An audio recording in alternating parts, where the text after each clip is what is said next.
there is a big idea that is revolutionizing the way you address chronic brain, immune, and gut symptoms. Let me introduce you to Alex.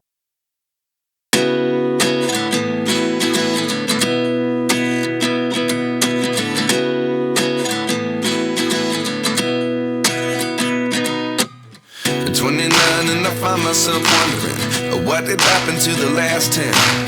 I ran away with my life, fast forward, never turn back again.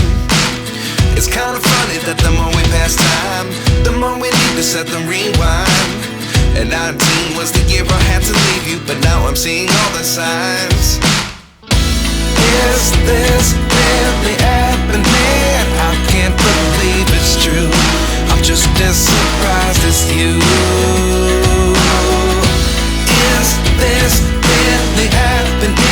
I can't be too sure, but one day I'll be yours again.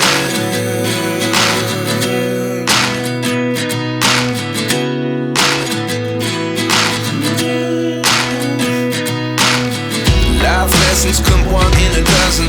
The other 11 give something from nothing. I sit here looking for an answer. Maybe the biggest question was in the last chapter.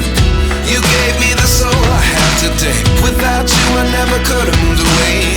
But now I see what Makes sense.